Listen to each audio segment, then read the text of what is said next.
पिछले करीब 5 महीने से बॉर्डर पर तनाव की स्थिति बनी हुई है और बॉर्डर पर पासा पूरी तरह से पलट चुका है। इसका कारण बना है भारतीय सेना का ऑपरेशन स्नो लियोपार्ड, जिसने चीन की हर चाल को बेनकाब कर दिया है।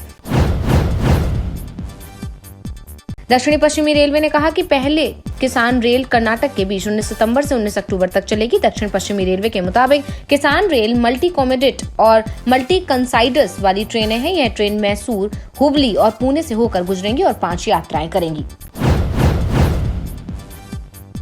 पश्चिमी एशिया में शांति बहाली के लिए संयुक्त अरब अमीरात, बहरीन और इजराइल के बीच एक ऐतिहासिक समझौता हुआ है। इस समझौते पर हस्ताक्षर करने के लिए अमेरिकी राष्ट्रपति डोनाल्ड ट्रंप ने इजरायली प्रधानमंत्री बेंजामिन नेतन्याहू और यूएई बहरीन के विदेश मंत्रियों को व्हाइट हाउस आमंत्रित किया था।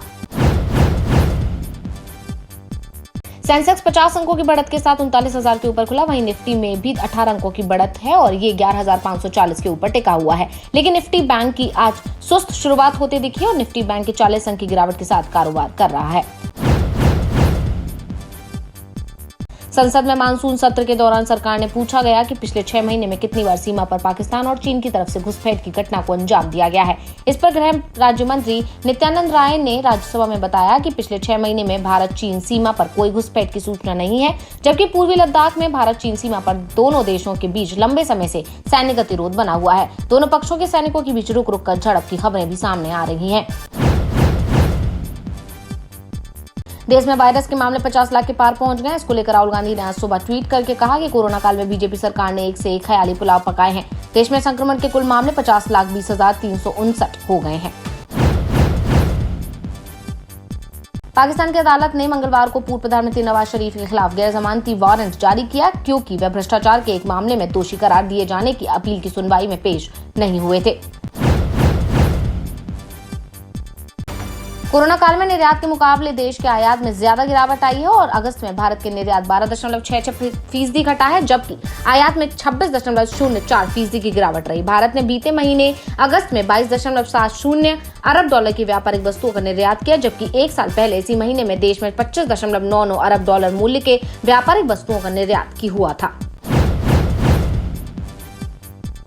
पंजाब में किसानों के विरोध के बीच केंद्र सरकार की सरकार में सहयोगी दल शिरोमणि अकाली दल ने सोमवार को लोकसभा में पेश किए गए किसान अध्यादेश को विरोध किया है। पार्टी का कहना है कि कैबिनेट में ये बिल पास करने से पहले केंद्र सरकार ने उससे कोई सलाह नहीं ली थी।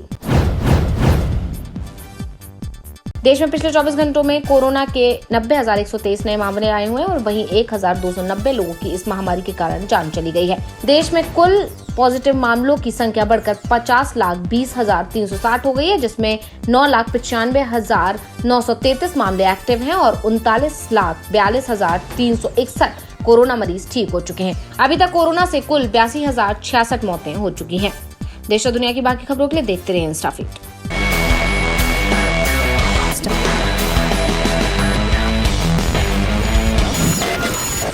InstaFeed